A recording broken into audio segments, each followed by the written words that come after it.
Olá, este é o canal Palavra Narrada. Seja muito bem-vindo. Hoje vamos mergulhar profundamente em um dos maiores enigmas da história bíblica e da humanidade.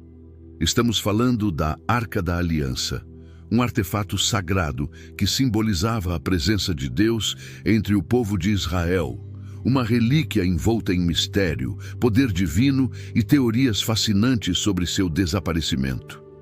Prepare-se para uma jornada que vai desde sua construção no deserto até as hipóteses mais ousadas sobre seu paradeiro atual. Vamos explorar sua história, significado profundo, o enigma de seu sumiço e as teorias que intrigam estudiosos e fiéis até hoje. E, claro, sua importância eterna como símbolo da aliança entre Deus e seu povo. A Arca da Aliança aparece pela primeira vez no livro de Êxodo, capítulo 25, quando Deus instrui Moisés no Monte Sinai a construí-la. Imagine o cenário: o povo de Israel, recém-libertado da escravidão no Egito, acampado aos pés da montanha sagrada. Deus dá detalhes precisos.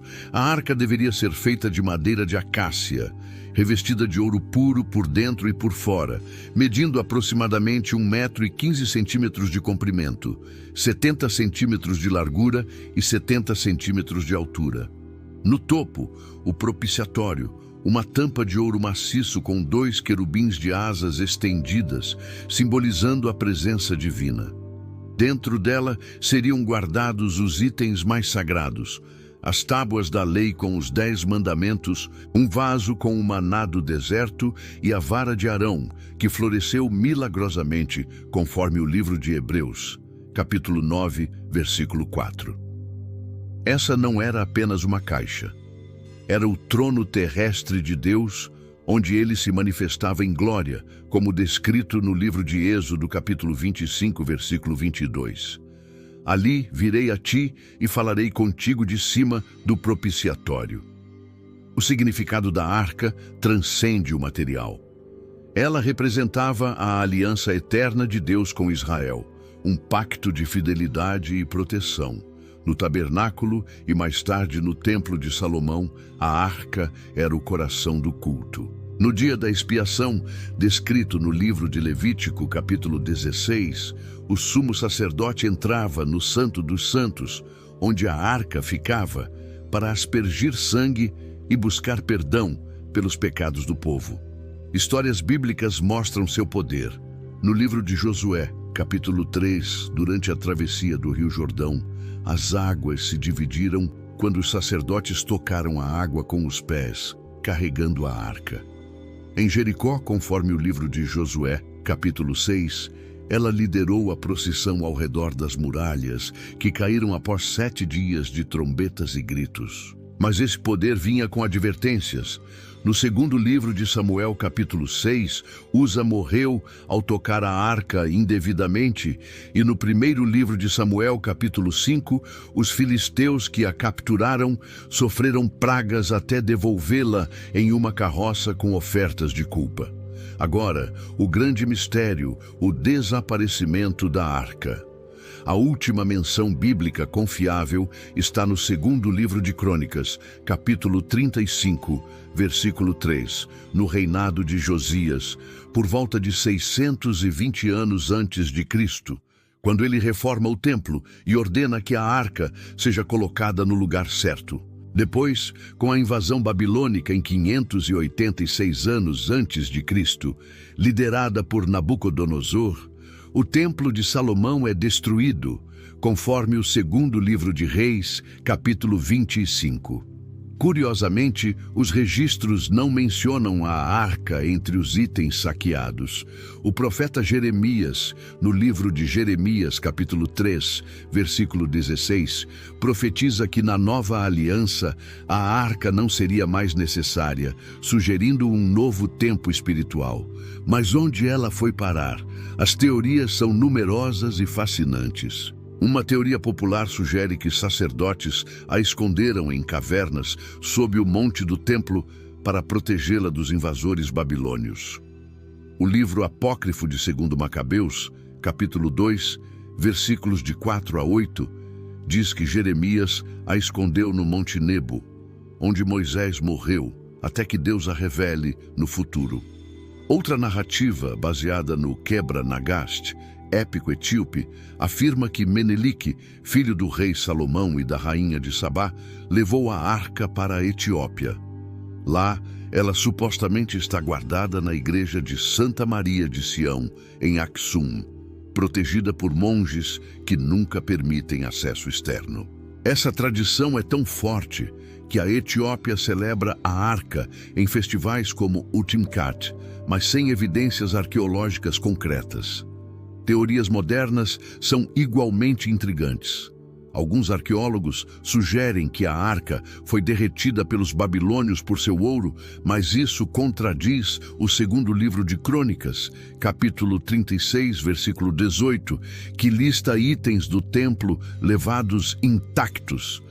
Outros conectam a arca aos cavaleiros templários, que durante as cruzadas teriam encontrado relíquias sob o monte do templo e as levado para a Europa, talvez para locais como a Capela de Rosslyn, na Escócia. Há hipóteses mais especulativas, como as de Graham Hancock no livro O Sinal e o Selo, que traça uma rota da arca pelo Egito e Sudão até a Etiópia. O arqueólogo Ron Wyatt alegou tê-la encontrado sob o Gólgota, em Jerusalém. Mas suas descobertas carecem de validação científica. Até ideias esotéricas, como as de Erich von Däniken, sugerem conexões com tecnologia extraterrestre, popularizadas pelo filme Caçadores da Arca Perdida. Biblicamente, porém, a relevância da arca transcende sua localização física. O livro de Hebreus, capítulo 9, aponta que ela prefigura Jesus Cristo, cujo sacrifício no Calvário substitui o propiciatório como meio de reconciliação com Deus. Vamos explorar o simbolismo mais profundamente.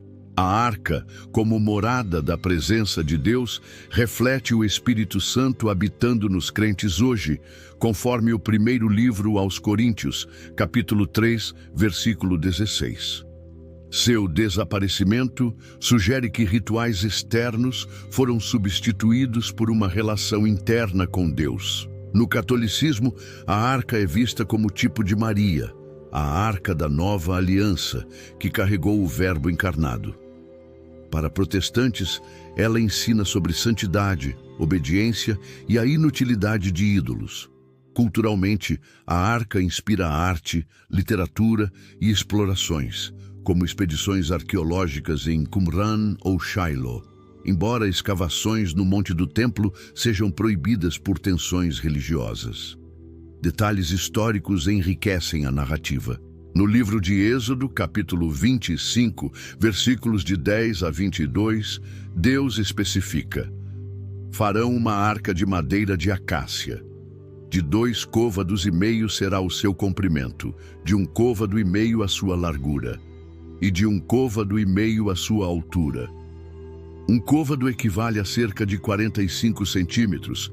Então, a arca media aproximadamente 1,15 m por 70 centímetros por 70 centímetros. Os querubins, martelados em ouro, tinham faces voltadas uma para a outra, cobrindo o propiciatório, como guardiães do trono celestial descrito no livro de Isaías, capítulo 6, e no livro de Ezequiel, capítulo 1.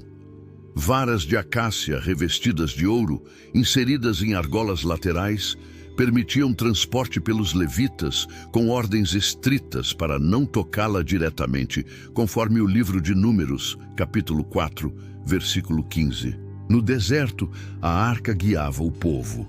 Uma nuvem de dia e fogo à noite pairavam sobre o tabernáculo, sinalizando quando acampar ou marchar, conforme o livro de Números, capítulo 9, versículos de 15 a 23. Em batalhas, como contra os amorreus, Moisés invocava: levanta-te, ó Senhor, e dissipados sejam os teus inimigos. Números, capítulo 10, versículo 35. Quando capturada pelos filisteus no primeiro livro de Samuel, capítulos de 4 a 6, causou caos. O ídolo Dagon caiu quebrado e pragas de tumores afligiram cidades como Asdod e Ecrom. Os filisteus a devolveram em uma carroça com ratos e tumores de ouro, parando em Bet-Semes, onde 70 homens morreram por olharem dentro dela, violando sua santidade. No Templo de Salomão, no primeiro livro de Reis, capítulo 8, a dedicação da arca foi tão poderosa que a glória de Deus encheu o lugar, impedindo os sacerdotes de ministrar. Séculos depois, Josias a menciona no segundo livro de Crônicas, capítulo 35, versículo 3.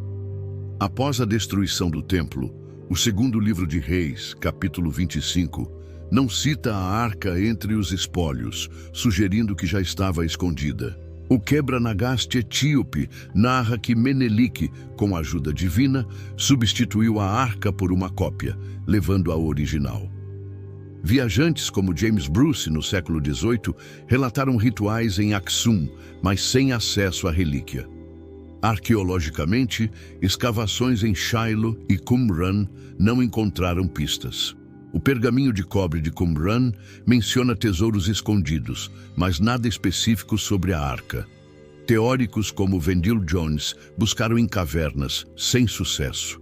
No livro de Apocalipse, capítulo 11, versículo 19, a arca aparece no céu, simbolizando seu cumprimento espiritual no novo pacto.